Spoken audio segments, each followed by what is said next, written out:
I ujrzałem między tronem a czworgiem zwierząt, a kręgiem starców, stojącego baranka, jakby zabitego, a miał 7 rogów i 7 oczu, którymi jest 7 duchów Boga wysłanych na całą ziemię. On poszedł i z prawicy zasiadającego na tronie wziął księgę.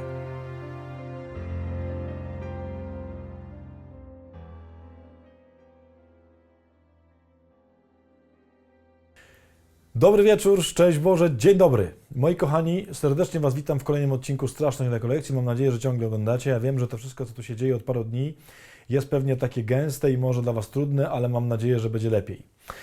Kochani, teraz już przechodzimy do takich bardzo długich fragmentów i obrazów. Oczywiście wyłuskując z nich tylko jakąś taką istotę, bo jakbyśmy się tymi wszystkimi po prostu szczegółami zajmowali, to byśmy potrzebowali prawdopodobnie 160 000 odcinków. Więc jeżeli będziecie mieć takie poczucie, że może coś pomijam, no to inaczej się po prostu nie da. Dzisiaj zaczynamy już historię, taką najważniejszą. Idźmy od razu do rzeczy, żeby nie tracić czasu. Kochani, co widzi Jan? Otóż, moi drodzy, ma dzisiaj przed sobą, po tej liturgii niebiańskiej, którą widzieliśmy, obraz tego kogoś, kto zasiada na tronie, kto ma w prawej ręce jakąś księgę zapieczętowaną na 7 pieczęci. Co to są za obrazy? Co one oznaczają? Mamy Boga, bo wiemy, że tym kimś, kto siedzi na tronie, jest Pan Bóg, który w swojej prawej ręce, kochani, prawa ręka to jest ręka, którą się działa. Ja wiem, są oczywiście leworęczni, a to nie o to chodzi. Chodzi o symbol. Czyli prawa ręka w takim myśleniu o większości ludzi jest ręką, którą jakby ja mam władzę nad tym, co robię. Czyli chodzi o to, że Bóg ma pełnię władzy nad tą księgą, czyli ona jest Jego dziełem, On ją wymyślił, On ją napisał, to jest po prostu Jego książka. I ma tą książkę w swojej prawej ręce, która jest zapieczętowana na 7 pieczęci, czyli na wszystkie pieczęcie świata. Wiecie, że 7 to jest obraz wszystkiego, pełni, nie ma więcej niż 7. 7 to są po prostu wszystkie możliwe, które tylko istnieją. Więc mamy taką księgę, która jest po prostu na każdy możliwy sposób zamknięta. Za chwileczkę będzie takie tam pytanie, zapyta jeden, już nie pamiętam, tam starzec, anioł, zapyta, czy jest ktoś, kto mógłby to otworzyć albo na tą księgę w ogóle popatrzeć. Okazuje się, że nie ma nikogo, że to jest tak pozamykane, że nie tylko się nie da tego otworzyć, a nawet się nie da spojrzeć na to. Kochani, co to jest? Co to jest ta księga? Otóż ta księga to jest cały zamysł tego, jak Bóg wymyślił człowieka i ten świat. To nie jest, jak czasem można usłyszeć w jakichś takich głupich interpretacjach, zapis historii świata krok po kroku, czyli, że tak powiem, Bóg ma tam zapisane losy każdego człowieka i wie dokładnie, co człowiek zrobi. Nie. Ta księga to jest scenariusz świata, który Pan Bóg wymyślił, w sensie, jacy mieliśmy być, jak cudowne miało być nasze życie, jak piękny miał być ten świat. Tylko co się stało?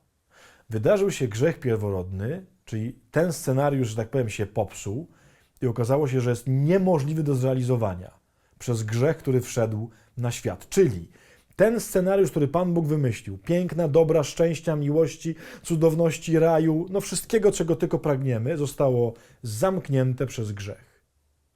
I zostało tak zamknięte, że nikt na świecie nie może tego otworzyć. Po prostu ta tragedia, która się wydarzyła w grzechu pierworodnym, totalnie zamknęła Boży plan. Po prostu nie da się tego zrobić. I zauważcie, to się dzieje tam w tej scenie. Pytają, czy jest ktoś, kto to może naprawić? Czy jest ktoś, kto może otworzyć tę księgę, żeby znowu człowiek był prawdziwy, dobry, szczęśliwy, kochający, żeby potrafił żyć po prostu w raju? I jest cisza. W sensie nikt nie potrafi tego zrobić. Nie ma nikogo. I co się wtedy dzieje? W takim tym bardzo dramatycznym momencie, kiedy się okazuje, że mamy zapieczętowane nasze szczęście i nikt go nigdy nie otworzy. Jan tam płacze, bo widzi, że po prostu to się zamknęło i tego się nie da z tym nic zrobić, ale nagle widzi cudowny obraz. Między tronem a zwierzętami tymi 4 i starcami, tym kręgiem tronów, nagle jakaś nowa postać, jeszcze jej nie było, nagle się pojawia. Baranek, jakby zabity, który ma 7 rogów, który ma 7 oczu, którymi są 7 duchów Boga, jak jest napisane w Apokalipsie, który podchodzi do tego zasiadającego na tronie i jakby nigdy nic, bierze z jego ręki tę księgę. Co to znaczy, kochani? Obrazy są bardzo jasne. Jest to ktoś, kto ma taką samą władzę jak Bóg, Bo zauważcie, może wziąć z jego ręki tę księgę. Nikt nie mógł nawet popatrzeć na tę księgę. A tu jest ktoś, kto po prostu bierze mu z ręki, czyli ma dokładnie taką samą godność jak ten, który siedzi na tronie. Gdzie on się znajduje? Nie siedzi na tronie, tylko jest między tronem a starcami i tymi zwierzętami. Co to znaczy? Czyli on ma jakieś połączenie natury tego, co jest na tronie i połączenie natury tego, co jest wśród tych starców, czyli natury Boga i człowieka. Nie muszę wam chyba dalej tłumaczyć, bo w ogóle jak już usłyszeliście baranek, to wiadomo, o kogo chodzi. Tylko zobaczcie, jak ładnie to jest wszystko opisane. Taka sama władza jak Bóg, jednocześnie nie siedzi na tronie, tylko jest w tym świecie pomiędzy. Jest i tu, i tu.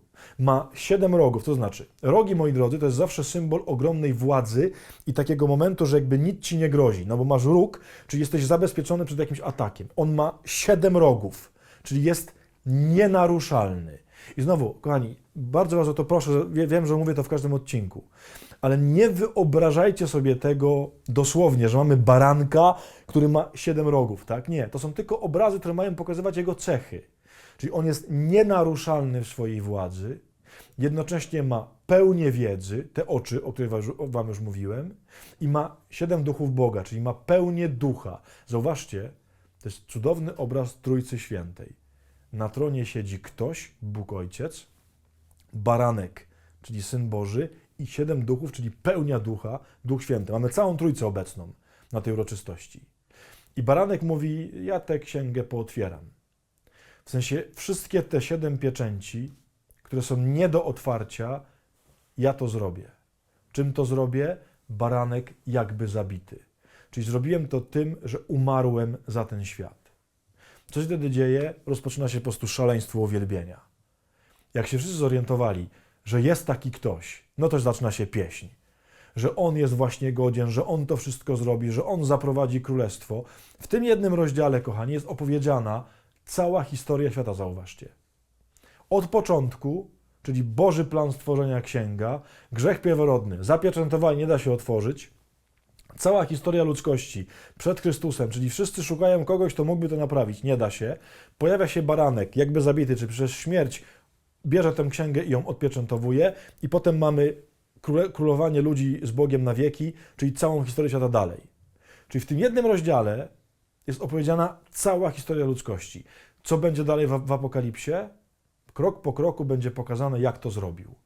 Czyli będzie otwierał kolejne pieczęcie, czyli pokazywał, co naprawiamy, co odkręciłem względem tego, co zrobił zły. I kochani, o tym jest Apokalipsa.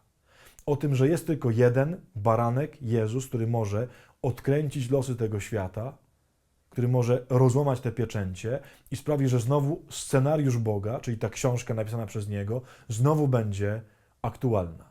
To wam będę opowiadał przez najbliższe odcinki. Co trzeba dzisiaj zrobić? Popatrzeć na baranka. Tylko tyle. Dzisiaj nie ma żadnych robót duchowych. Chciałem was dzisiaj zaprosić po prostu do adoracji, tak jak dzisiaj cała ta rzesza wszystkich stworzeń adoruje Pana Jezusa, do adoracji baranka.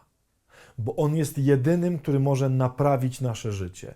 On jest jedynym, który może naprawić losy tego świata. I ta księga Apokalipsy to nie jest księga o nieszczęściach i o tragediach tego świata. Tylko ta księga to jest księga nadziei i dobrej nowiny o baranku, który przywrócił scenariusz, który jego ojciec napisał. I to się wydarzyło w jego śmierci i zmartwychwstaniu, a teraz to dopnie do końca i o tym będzie dalej Apokalipsa. No ale to musicie poczekać jeszcze jakieś 30 odcinków, zanim to wszystko przejdziemy. Jak to dopiął i jak to się dzieje.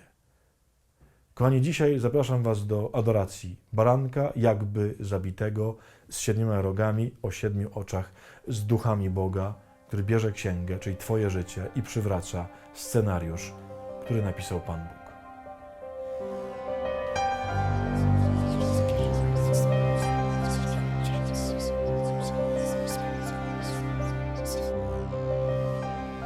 Tak pojechało Hollywoodem, nie? Pewnie jakby zrobili o tym film, to było dokładnie to, co ten baranek taki by szedł, taki... Nie? 7 rogów. Jak to w ogóle wyglądało? Daj spokój, nie? Rogi, tam oczy jeszcze na rogach. A czemu to jest tak poetycko i symbolicznie napisane? No bo jak miał napisać inaczej? Biblia. Znaczy ja rozumiem, że to taki... Musiał napisać, żeby to było ważne w każdym czasie, żeby to było ważne w każdym pokoleniu. No ale w tym jest też ważne, ale mało kto czai, o co chodziło. Nie, Jakby napisał- czaję, bo to nieustannie ludzie Mógł czytają. napisać, przyszedł Jezus zmartwychwstały i zabrał książkę, a nie jakieś rogi. Nie. To są dla nich jasne symbole. Władza, wiedza, wszystko ma. Prawa ręka. Właśnie my żyjemy w takim ubogim świecie już, że już nie mamy tego wszystkiego, że potrzebujemy filmu, który nam pokaże. To jest dokładnie to. Po prostu nasza wyobraźnia, mimo tego, że się tak świat rozwija, zobaczcie, coraz bardziej zubaża. Nie? No tak, no. Teraz mamy takie po prostu tempoty, kurka, teledyskowe, które już nic nie mówią, nie? Zrób symbol, to nikt nic nie rozumie, nie? O co Filmiki chodzi. na YouTubie jakieś. Dokładnie, po prostu kręcą jakieś filmiki na YouTube'a i robią, wiesz, tutaj garaże apokaliptyczne, żeby było, nie? No. Ale fajny garaż w ogóle zrobiliśmy, nie? Jest, no weźcie napiszcie, że jest super. To jest garaż teścia Marcina, więc mu tam napiszcie teściu, ale masz super garaż. Więc będzie się cieszył teściu chyba. Chyba, że nie. Ale miejmy nadzieję, że tak. Dobra, do jutra. Jutro będą ci 4 jeźdźcy. Zapraszam, 4 jeźdźców apokalipsy. Nie są tacy straszni, jak się wam wydaje. Są w ogóle super. Bo kto? Bóg ich wysłał. Naprawdę. To jutro. Z Bogiem. Pa!